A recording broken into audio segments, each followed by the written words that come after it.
सभी जगहों को सुप्रभात। आज का चैप्टर है यूनिट नंबर 9 उप सहसंयोजन यौगिक कोऑर्डिनेशन कंपाउंड की फर्स्ट वीडियो। इसमें हम पढ़ेंगे द्विलवण, डबल साल्ट, कॉम्प्लेक्स कंपाउंड, उनका वर्गीकरण, लिगेंड और लिगेंडों का वर्गीकरण। तो द्विलवण या डबल साल्ट किसे कहते हैं? जो लवण दो सरल लवणों से मिलकर बनता है तथा जल में घुलकर पूर्ण रूप से सरल आयनों में टूट जाता है अर्थात अपनी पहचान खो देता है, द्विलवण कहलाता है। कि ऐसा लवण जो दो साधारण लवणों से मिलकर बना होता है और उसे जल में अगर हम घोलते हैं तो पूर्ण रूप से अपने सरल आयनों में टूट जाता है अर्थात हम कह सकते हैं अपनी पहचान खो देता है, तो उसे डबल साल्ट कहते हैं। जैसे उदाहरण लिया गया फिटकरी या एलम बोल सकते हैं, पोटास एलम भी कह सकते हैं, K2SO4 Al2SO4 का होल थ्राइड डॉट 24H2O। ऐसे दूसरा उदाहरण लिया गया मोहर लवण, रासायनिक नाम ferrous ammonium sulphate, FeSO4 NH4 का whole twice SO4 dot 6H2O। ये दो उदाहरण है, दोनों में देखो और पहचान क्या है इनकी डबल साल्ट की, जो ऋणायन वाला भाग होगा वो एक समान होता है दोनों में। पोटेशियम और एल्यूमिनियम के सल्फेट हैं, दोनों में सल्फेट आयन समान है। ऐसे ही आप यहाँ पे देखेंगे फेरस सल्फेट और अमोनियम सल्फेट से मिलकर बना है दो साधारण लवणों से, और इसमें जो सल्फेट आयन है दोनों में कॉमन हो गया। तो इनकी एक पहचान होती है डबल साल्ट की कि जो ऋणायन भाग होगा दोनों में कैसा होगा, एक समान होता है, और जल में इनको डिजोल्व करोगे तो ये अपने आयनों में टूट जाते हैं। चलो नेक्स्ट, संकुल यौगिक या कह सकते हैं उप सहसंयोजन यौगिक या कोऑर्डिनेशन कंपाउंड क्या होते हैं? वे यौगिक जो जल में घुलकर सरल आयनों के साथ जटिल आयन भी देते हैं। कि ऐसे यौगिक होते हैं अगर उनको जल में घोल दें तो सरल आयन तो मिलेंगे ही मिलेंगे, तो सरल आयन के साथ और कौन सा आयन मिलता है? जटिल आयन भी देते हैं अर्थात अपनी पहचान को बनाए रखते हैं, संकुल यौगिक कहलाते हैं। ये ऐसे यौगिक हैं अगर इनको जल में घोल दें तो इसमें दो प्रकार के आयन प्राप्त होते हैं, सरल आयन और जटिल आयनों में टूटते हैं और अपनी पहचान को बनाए रखते हैं। तो ऐसे यौगिक को संकुल यौगिक कहेंगे। जैसे उदाहरण लिया पोटेशियम फेरोसाइनाइड K4FeCN का होल 6, एक कॉम्प्लेक्स कंपाउंड है और इस कॉम्प्लेक्स कंपाउंड को अगर हम वाटर में डिसॉल्व करते हैं तो हमें क्या मिलता है? K+ और FeCN का होल 6 4-। तो ये वाला जो आयन है हमारा K+, ये क्या हो गया? साधारण आयन। और ये कोष्टक के अंदर जितना मटेरियल है इस आयन को हम जटिल आयन या संकुल आयन या संकर आयन कहते हैं। तो अब इस कॉम्प्लेक्स कंपाउंड की थोड़ी बात कर लेते हैं, क्या क्या चीज होती है इस कॉम्प्लेक्स कंपाउंड के अंतर्गत। तो यहाँ पर आप देख रहे हैं ये वाला जो पार्ट है या कोष्टक से बाहर का जो भाग है वो आयनिक मंडल कहलाता है। क्या कहलाता है? आयनिक मंडल। और फिर इस कोष्टक के अंदर की बात करें क्या होता है, तो इस कोष्टक को क्या बोलते हैं? उप सहसंयोजन सत्ता। क्या बोलते हैं? उप सहसंयोजन सत्ता। और इसके अंतर्गत दो चीजें पाई जाती हैं। पहला जो भाग होता है इसका उसे केंद्रीय धातु परमाणु या आयन कहा जाता है, और उसके बाद जो भी अणु या स्पीसीज परमाणु होते हैं वो सब लिगेंड के नाम से जाने जाते हैं, और उनकी जो संख्या होती है लिगेंडों की उसको उप सहसंयोजन संख्या कहते हैं, कोऑर्डिनेशन नंबर। तो इतने भाग होते हैं किसी कॉम्प्लेक्स कंपाउंड को पढ़ने के लिए, और जब इनको डिसॉल्व करेंगे तो दो ही प्रकार के आयन बनते हैं, साधारण आयन और जटिल आयन। अब बात करते हैं इनके वर्गीकरण की। अगर हम इस जटिल आयन पर उपस्थित आवेश की बात करें तो इस आवेश के अनुसार इन उप सहसंयोजन यौगिकों को 3 वर्गों में बांटा गया है।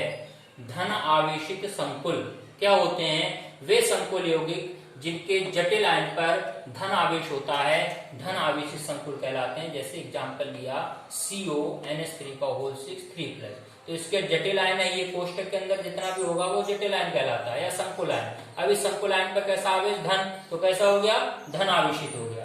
दूसरा ऋण आवेशित संकुल, अगर इसके जटिल आयन पर क्या है हमारा ऋणावेश, तो उसको क्या बोलेंगे हम, ऋणावेशी संकुल। कोई परिभाषा पूछेगा तो वे संकुल यौगिक जिनके जटिल आयन पर ऋणावेश उपस्थित होता है ऋणावेशी संकुल कहलाते हैं। इसी प्रकार उदासीन संकुल कहता है कोई, तो वे संकुल यौगिक जिनके जटिल आयन पर कोई भी आवेश नहीं होता है तो उन्हें उदासीन संकुल कहा जाता है। जैसे NiCO का होल पर कोई आवेश नहीं है तो ये कैसा हो गया, उदासीन। तो आवेश जटिल आयन पर उपस्थित आवेश के अनुसार संकुल यौगिकों को 3 कैटेगरी में रखा गया, धनावेशी संकुल, ऋणावेशी संकुल और उदासीन संकुल। अब बात कर लेते हैं लिगेंड। लिगेंड क्या होते हैं, तो लिगेंड क्या होते हैं, उपसहसंयोजन यौगिकों में, उपसहसंयोजन यौगिक में केंद्रीय धातु परमाणु या आयन के चारों ओर उपस्थित वे आयन या परमाणु या स्पीसीज जो केंद्रीय धातु परमाणु को इलेक्ट्रॉन युग्म देते हैं लिगेंड कहलाते हैं। लिगेंड लुईस क्षार की तरह व्यवहार करते हैं। तो ये इनकी डेफिनेशन हुई कि उपसहसंयोजन यौगिक में लिगेंड को हम कैसे उनको परिभाषित करेंगे। तो उपसहसंयोजन यौगिक परिभाषा बताएगी कि उसके अंतर्गत जो केंद्रीय धातु परमाणु, यहाँ पे मैंने बताई Fe क्या होती है, कोष्टक के अंदर जो पहला सूत्र होगा वो केंद्रीय धातु परमाणु, और उसके आगे जो भी चीज होगी वो लिगेंड होती है। तो केंद्रीय धातु परमाणु के आयन के चारों ओर उपस्थित जो आयन परमाणु स्पीसीज होंगे वो केंद्रीय परमाणु को क्या करेंगे, इलेक्ट्रॉन युग्म देते हैं, उनको लिगेंड कहते हैं। क्योंकि हमने पढ़ा था जो इलेक्ट्रॉन युग्म देता है उसको लुईस क्षार कहते हैं। तो लिगेंड क्या कर रहे हैं, धातु को इलेक्ट्रॉन युग्म दे रहे हैं, इसलिए कैसे होगा, ये लुईस क्षार की तरह व्यवहार करते हैं। जैसे उदाहरण लिया K4FeCN का होल 6 में लिगेंड कौन हो गया, तो कोष्टक के अंदर उपसहसन सत्ता के अंदर ये हो गए केंद्रीय धातु परमाणु, और उसके चारों ओर से जो घेर रहा है वो कौन है, CN। तो इसमें लिगेंड्स कितने हो गए, 6 साइनाइड आयन होंगे, 6 CN आयन क्या हो गए आपके, लिगेंड हुए। तो ऐसे करके लिगेंड हो गया। अब लिगेंड का पढ़ते हैं, वर्गीकरण की बात करते हैं। तो वर्गीकरण अलग अलग प्रकार से किया गया। जैसे पहला प्रकार हमने क्या लिया, आवेश के आधार पर लिगेंड का वर्गीकरण। तो आवेश के आधार पर बात करें तो ये 3 कैटेगरी में चला देते हैं, धनावेशित, ऋणावेशित और उदासीन। धनावेशित लिगेंडों का नाम कभी भी लेते हैं तो EN लगाते हैं सफिक्स के रूप में। जैसे NO+ nitrosonium, H3O+ hydronium, NH2NH3+ हाइड्राजीनियम। तो सबके अंत में देखो EM लग रहा है।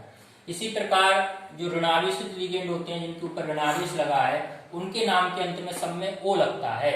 जैसे CN- cyano, OH- hydroxo, Cl- chlorido, C2O4 2- को ऑक्सीलेटो, NO2- नाइट्रो, सबके अंत में O आता है। तो ये हो गए ऋणावेशित लिगेंड। पेपर में पूछ भी लेते हैं कभी कभी, किसी एक ऋणावेशित लिगेंड का नाम या सूत्र लिखो। तो इस तरह से जिनके ऊपर ऋणावेश है तो उनको ऋणावेशित लिगेंड कहेंगे। उदासीन जिन पर कोई आवेश नहीं होता है उनको उदासीन लिगेंड कहा जाता है। जैसे H2O को क्या पढ़ेंगे, एक्वा पढ़ते हैं लिगेंड के रूप में। ऐसे NH3 को लिगेंड के रूप में एमीन पढ़ते हैं। ऐसे ही CO को लिगेंड के रूप में कार्बोनिल पढ़ा जाता है। ऐसे उदासीन लिगेंड EN होता है, इसको एथेन बंटू डाइअमीन या इथाइलिन डाइअमीन के नाम से जाना जाता है। तो ये क्या था, आवेश के अनुसार। अब दूसरा वर्गीकरण लिगेंड का है दाता परमाणुओं की संख्या के आधार पर, कि लिगेंड में जो दाता परमाणु है वो कितनी संख्या में है, उस संख्या के आधार पर लिगेंड को डिवाइड किया गया। जैसे एक दंतुर लिगेंड, मोनोडेंटेड लिगेंड। तो मोनो का मीन्स क्या होगा, एक, डेंटेड का मतलब दाता परमाणु, अर्थात वह लिगेंड कैसे परिभाषित करेंगे, वह लिगेंड जिनमें केवल एक दाता परमाणु उपस्थित होता है उन्हें एक दंतु लिगेंड या मोनोडेंटेड लिगेंड कहते हैं। उदाहरण में लिया जैसे H2 है, CN, OH, जितने हेलोजन है, फ्लोरीन, क्लोरीन, ब्रोमीन, आयोडीन या अमोनिया आदि, तो सब क्या है आपके, ये एक दंतु लिगेंड होते हैं। ऐसे दूसरा वर्ग है द्विदंतुर लिगेंड, बाइडेंटेड लिगेंड्स, अर्थात वह लिगेंड जिनमें 2 दाता परमाणु उपस्थित होते हैं द्विदंतुर या बाइडेंटेड लिगेंड कहलाते हैं। उदाहरण लिया जैसे NH2 CH2 CH2 NH2। तो यहाँ पर दोनों नाइट्रोजन परमाणु यहाँ दाता परमाणु के रूप में है। नाम इथाइलिन डाइएमीन, प्रदर्शित EN से किया जाता है इसको। अब दूसरा उदाहरण लिया मैंने C2O4 के ऊपर 2-, तो यहाँ पर 2 ऑक्सीजन परमाणु दाता के रूप में होते हैं। ऐसे ही कार्बोनेटो, यहाँ पर भी 2 ऑक्सीजन दाता परमाणु के रूप में रहते हैं। तो ऐसे लिगेंड जिनमें 2 दाता परमाणु हो उनको द्विदंतुर या बाइडेंटेड लिगेंड कहा जाता है। तीसरा वर्गीकरण लिया मैंने यहाँ पर बहुदंतुर लिगेंड अर्थात पॉलीडेंटेड लिगेंड। तो ऐसे लिगेंड जिनमें 3 या 3 से अधिक दाता परमाणु उपस्थित होते हैं उन्हें बहुदंतुर लिगेंड या पॉलीडेंटेड लिगेंड कहा जाता है। जैसे यहाँ उदाहरण लिया मैंने EDTA, इसका पूरा नाम इथाइलिन डाइएमीन टेट्रा एसीटेटो। अपने आप में इसमें 6 दाता परमाणु होते हैं और ये छठ दंतुर लिगेंड के अंतर्गत आता है अर्थात हेक्साडेंटेड लिगेंड कह सकते हैं इसको। ऐसे ही आता है इसमें कुछ और अदर लिगेंड मैंने जोड़े हैं यहाँ पर। जैसे बहुत इंपॉर्टेंट पूछ लेते हैं, सेतु लिगेंड क्या होता है। सेतु का मतलब जो एक दूसरे को जोड़ते हैं, अर्थात ऐसा एक दंतुर लिगेंड जो एक साथ एक से अधिक केंद्रीय परमाणु के साथ जुड़ सकता है। ऐसा लिगेंड एक दंतुर होगा लेकिन क्या होगा, जो एक साथ एक से अधिक केंद्रीय धातु परमाणु के साथ जुड़ सकता है तो उसे कहते हैं सेतु लिगेंड। जैसे कौन काम कर सकता है, जैसे OH NO2 CO Cl आदि, ये सब क्या आते हैं आपके सेतु लिगेंड के अंतर्गत आते हैं। ऐसे दूसरा एक इंपॉर्टेंट लिगेंड लिया यहाँ पर उभय दंतुर लिगेंड, इसको बोलते हैं एम्बीडेंटेड लिगेंड भी कहते हैं हम। तो वे लिगेंड्स जिनमें दाता परमाणु 2 या अधिक होते हैं, कि ऐसे लिगेंड जिनमें दाता परमाणु की संख्या तो 2 या 2 से अधिक हो सकती है लेकिन संकुल में केंद्रीय धातु परमाणु के साथ कोई एक बंध बनाने में भाग लेता है, लेकिन वो सभी दाता परमाणु एक साथ सेंट्रोमेटल से बॉन्ड नहीं बनाएंगे, उनमें से कोई एक ही बॉन्ड बनाने में भाग लेता है। तो ऐसे लिगेंडों को उभय दंतुर या एम्बीडेंटेड लिगेंड कहा जाता है। जैसे उदाहरण लिया मैंने NO2 किसके अंतर्गत आता है, ये एक एम्बीडेंटेड लिगेंड है। इसको 2 रूप में लिख सकते हैं, N-O या कोऑर्डिनेट बॉन्ड O अर्थात NO2-। तो यहाँ पर NO2 लिखोगे तो नाइट्रोजन बॉन्ड बनाएगा और तब पढ़ा जाएगा इसको N-नाइट्राइटो। और इसको अगर NO2 को हम ONO करके लिखेंगे तो यहाँ पर बॉन्ड कौन बनाएगा, ऑक्सीजन, तब इसको पढ़ा जाता है O-नाइट्राइटो। अर्थात बॉन्ड कौन बना रहा है आपका, ऑक्सीजन, तो O लगाएंगे, और नाइट्रोजन बना रहा है तो N लगा देंगे नाम से पूर्व, ठीक है। दूसरा उदाहरण दिया मैंने Cl- का, तो यहाँ पर देखो ये भी एम्बीडेंट लिगेंड होता है। इसमें 2 प्रकार के दाता परमाणु होते हैं लेकिन एक ही, अब जैसे Cl लिखा है तो यहाँ पर कौन बॉन्ड बना रहा है, कार्बन के साथ बॉन्ड बनेगा, तो यहाँ पर इसको हम क्या पढ़ेंगे, साइनाइडो। और यहीं पर अगर इसको उलट के लिख दिया जाए NC, तो यहाँ पर नाइट्रोजन कौन बनाएगा, नाइट्रोजन एटम बॉन्ड बनाएगा और फिर इसको पढ़ा जाता है आइसोसाइनाइडो। तो ये थे आपके